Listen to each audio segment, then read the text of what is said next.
Hey everyone, Anthony 4x4 Diesel. I haven't said that for a while, have I? I just start talking and that's good. But a bit of an introduction. It's Anthony 4x4 Diesel, it's not the other guy. But anyway, if you know what I mean, you know what I mean. And if you don't, you don't. And if you're subscribed, you are. And if you're not, you're not. So it's up to you what you want to do. Thermostats. We've talked about cooling systems a fair bit really, and about what each component's job is, you know, radiators, fans, water pumps, the coolant and all that sort of thing, and how it all works. There's heaps of videos there. I always recommend go and have a look at some of the older videos, check the playlist, all that sort of thing. But new information on these thermostats, right? Now, I've been around a few decades working on cars and seen a few things. And on the old Holdens and Fords, thermostats were always a problem. Generally getting stuck open, so to run cold for ages, blah, blah, blah. But let's not go into all other makes and models. Let's be specific to these thermostats on the 1KD FTV. The ones that say 82 degrees there on the bottom there, the standard part number, which I haven't got in front of me at the moment. I've got a box over there, but we'll see about that, see how it goes by the end of the video.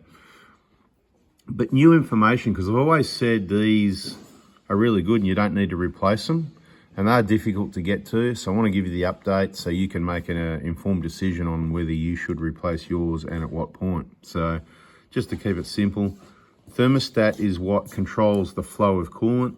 Obviously the engine's meant to run at a set temperature or range, and the ideal range for these 1KD FTVs is 75 to 90 degrees.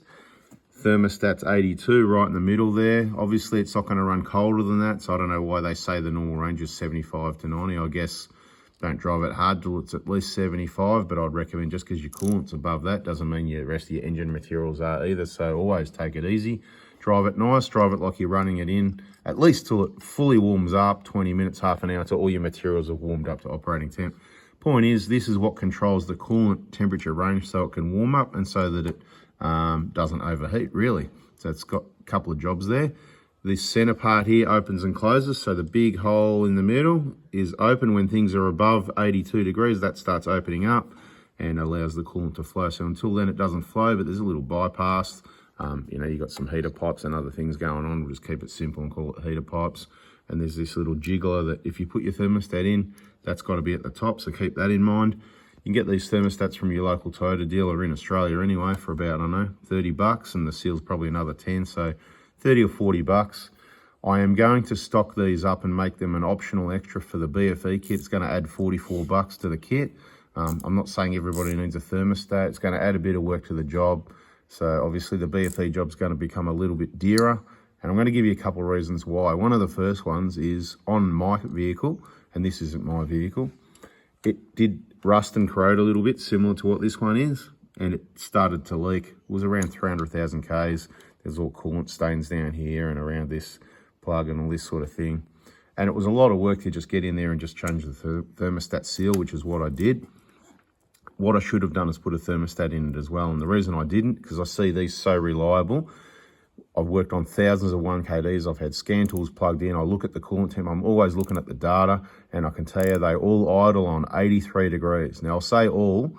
There's probably, I don't know if it's 1 in 10,000, less than 1 in 1,000 certainly, but it does seem to be the odd one with a problem. And they can idle, they can run cold, so that means this is stuck open a little bit or opening too soon.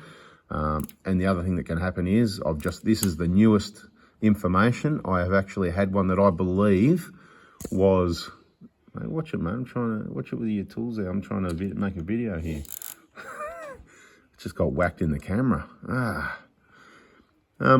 So basically the new information is, yeah, so it was running hot. Now nothing else has been changed on the, so it's got a thermostat in it, might have an engine in it too, but that's not the change, I can tell you. The cooling system's in peak condition, the fan hub, the radiator, everything else, you know, stock standard, no bull bars, no lights in the way. I knew this engine, not this engine here, not this one, but the engine, let's say, should have been running cooler than it was. Now, it wasn't overheating, but it was able to exceed 90 degrees quite easily, which I don't see that on my 1KD and the 120, or on any of the customers' cars on the 20K road test after the injector replacement job. I don't see that happening. So I'm sure there's a few out there that run hotter than they're meant to, And I just want to give you the new reason that I would have always said, no, it won't be the thermostat, because that was my belief from all the evidence and the experience I've seen. But now I've seen otherwise. So that vehicle's got a new thermostat in it, and it's running so much cooler, it's not funny. I don't think I've seen it hit 87. Obviously the new engine is going to help a little bit, but the engine itself isn't control the temperature of the coolant much at all. But the new engine, it's going to do it a little bit easier. But then on the other end, you could say it's a bit tight, so it's going to work a bit harder. But the coolant temp's ranging, it's 82, 83 when it's idling like it's meant to be. It's about 84, 85 running. And I'm struggling to see past 86, 87.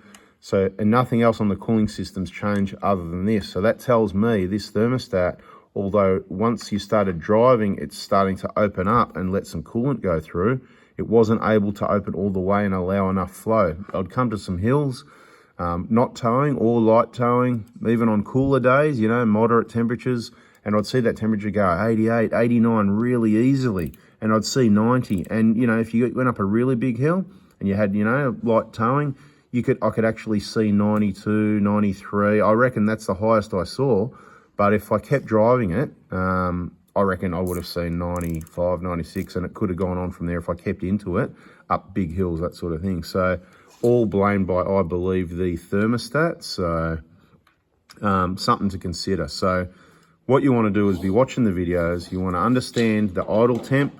You want to understand when you're driving what the, the other temperatures are when you're driving at speeds, how they should really be able to sit at 87, 88, 89. And if you're seeing anything over 90 regularly and what seems quite easily, you need to look at your cooling system. And if you haven't got things blocking your radiator and a blocked up radiator, which I think I've shown in another video a few times, but including recently, or it might come after this one, before or after, I'm not sure. If you're subscribed, you won't miss it anyway.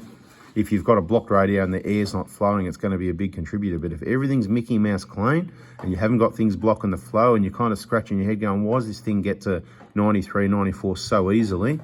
It might be time to try a thermostat. The bad news is, particularly on the 150 Prado, look, on all of them, they're a pain. Look at the position it's in. It's on the driver's side. It's in behind sort of the alternator and the compressor, depending what the setup is. If you order it, you need to order it with the seal. And if you want to get a BFE kit, I haven't stocked them up yet. It's something that I probably need to do today, order some of these, but it's going to take some time to get the quantities that I'm going to need in stock. So at this stage, when you order a BFE kit, you can ask, have you got a spare thermostat and seal? I'll grab that if you want it for 44. Otherwise, just order it from your local Toyota dealer until further notice in coming videos. But hopefully, let's just say I'll be planning by August, September 2025 to have hundreds of these in stock, and then anybody can add one onto their BFE kit. We go through a lot of BFE kits, like injector kits. So yeah, we need heaps in stock. If I order from, they're only going to have 5 or 10. They're going to go to 7 in the country. So by the time you see this video, I'm going to have ordered them all, and then yeah, you're going to have a hard time getting them, because this is the way it works with videos. Hundreds and thousands of people are going to go and order a thermostat because they're only, like I said, $30, whatever it is. So bada bing. I don't even know the current pricing. I'm just making stuff up, something like that. All right, catch you in the next video. Hope that helped.